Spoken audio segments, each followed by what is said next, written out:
What is good, fam? We are back with another one of them spooky videos, and today we're going to see some people that apparently needed an exorcism done.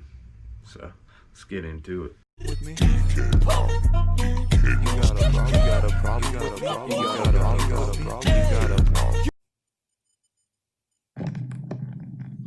Here we go.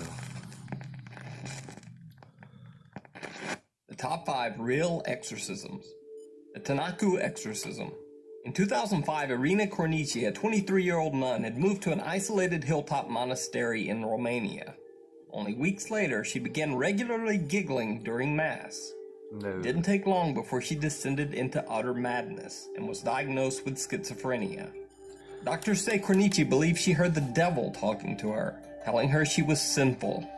After a 2-week treatment, the hospital released her into the care of the monastery. But again, that kind of has me thinking, though, like, okay, so everybody that's possessed is schizophrenic? Come on now, yeah, nope. Cornici started acting strangely. Father Daniel Corrigianu, the priest of the monastery, and 4 nuns decided to try a different method of curing her: exorcism. They bound Cornici to a cross, gagged her with a towel, and left her in a dank room at the convent for 3 days without food, where she died of suffocation and dehydration. The shocking case was widely publicized throughout the world, following a lengthy trial where the 5 were convicted of murdering Cornici. How do you even explain this type of stuff, though, like, for real? How do you even explain that? Oh, they were possessed? Well, you know, that means a lot of things are true that you don't want to be true. That's what that means. Just before his arrest, the 29-year-old priest stated during a Romanian TV interview, "You can't take the devil out of people with pills." CLARA Germana CELE. In 1906, CLARA Germana CELE was a 16-year-old orphan girl at St. Michael's Mission in Natal, South Africa. The story goes that CLARA, who had lost all hope, made a pact with Satan. She soon began exhibiting odd behavior. She spoke and understood languages that were previously unknown to her, and she demonstrated clairvoyance by revealing strangers' most intimate secrets. According to witnesses, CLARA could not touch blessed objects. She also had extraordinary strength, often beating up. And who pretends to, to be demonic? Because I don't think it's just something you can really fake. So again, like, it's just hard to explain. This is seriously creepy right here. To me, this is like on a different level of creepy, because apparently there was somebody that actually at least went through pretending, but you're not going to pretend to starve for 3 days, or you just can't explain. Beating up nuns who tried to restrain her. Allegedly, during several exorcisms, she levitated 5 feet in the air, tried to strangle one of the priests, and cried out like a savage beast before finally the demon was forced out and the girl was healed. Anna Eklund. In 1908, that gave me the chills there. No levitating. You can't be doing that. That's just Exorcist 101. Creepy. Anna Eklund was only 14 years old when she began showing signs of demonic possession after her caretakers reportedly cursed her by slipping magical herbs into her food.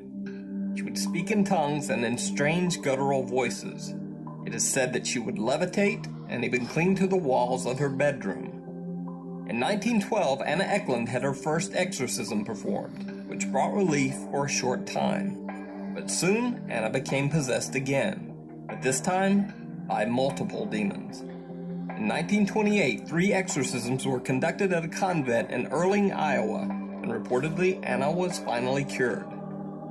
In 2016, the story was picked up by director Andrew Jones and transformed into a movie inspired by the true story called The Exorcism of Anna Eklund. ARNE Cheyenne Johnson. In 1981, the trial of ARNE Cheyenne Johnson, also known as the Devil Made Me Do It case. Well, at least she was cured then, right?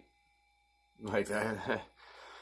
Ain't like she sat in her room and starved or anything like that. None of them crazy type of deals.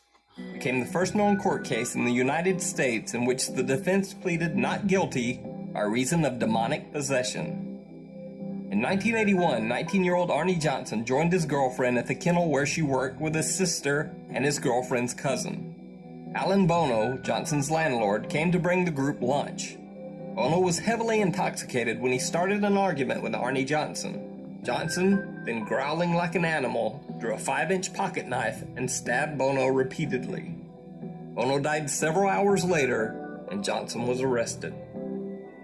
The day after the murder, the famous self-described demonologist couple Ed and Lorraine Warren, whom you may know from the Conjuring movies, told police that Johnson was possessed when the crime was committed. You see, Arne Johnson had been present during one of the Warrens' exorcism rituals when the demon that possessed an 11-year-old boy fled the child's body to take up residence within Johnson. It was only months later that Johnson brutally murdered his landlord. Arne Johnson's defense lawyer argued in court that he was possessed by a demon at the time of the crime, but the judge ruled that such a defense could never be proven. Anneliese Michel.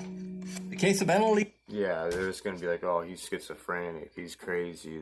I don't know. That ain't gonna hold up in court, saying he's possessed. Even if it was true, it can't hold up in court. Come on now. Oh.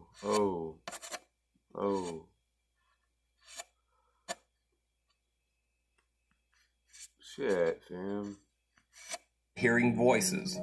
The voices would tell her that she was, quote, Anneliese Michel. There we go. The case of Anneliese Michel is one of the most well-known exorcisms of all time. The Hollywood movie, The Exorcism of Emily Rose, inspired by her story. Born in Germany in 1952, Anneliese was raised by a Catholic family and grew up to be withdrawn and very religious. At only 16 years old, Anneliese experienced epileptic seizures and was diagnosed with temporal lobe epilepsy. Following a deep depression, the young girl was sent to a psychiatric hospital. It was during her stay that she started hearing voices. The voices would tell her that she was, quote, damned and would rot in hell. Anneliese was prescribed anticonvulsion drugs for continuous seizures and a drug used to treat various psychosis, including schizophrenia and delusions. However, her health did not improve, and Anneliese began to attribute it to demonic possession. At 20 years old, she complained about seeing, quote, devil faces, and became intolerant of sacred places and objects. Convinced that her problems were not medical, Anneliese left the psychiatric hospital and went to San Damiano, a church near Assisi, Italy. Unfortunately, the Catholic girl soon worsened physically and displayed aggression and self-injury. She even began to drink her own urine and eat insects. Convinced that she was possessed, her family appealed for an exorcism. Though the appeal was rejected at first, 2 priests... Drinking her own urine and eating bugs. Could you imagine? Don't want to imagine. Hey, by the way, I don't want to forget to mention, me and Jackson Pierce's song is going to be called Never Give Up, or Don't Give Up, one of the two. It's coming out pretty soon, so make sure you check that out. 2 priests finally got permission from the local bishop in 1975.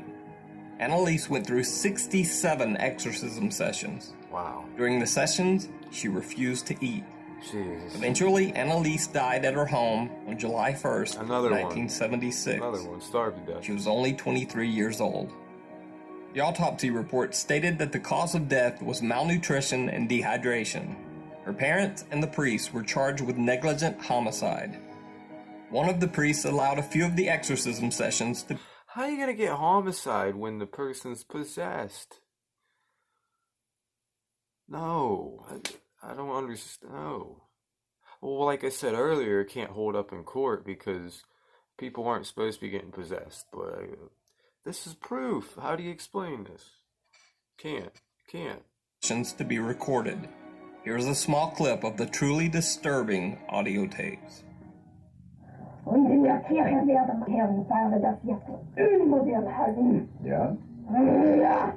Hallo?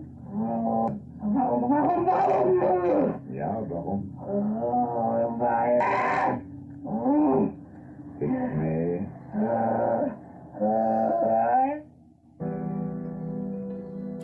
Spooky, fam. If you like this video, make sure you like. If you dislike, make sure you dislike. But subscribe, ultimately. Back till next time.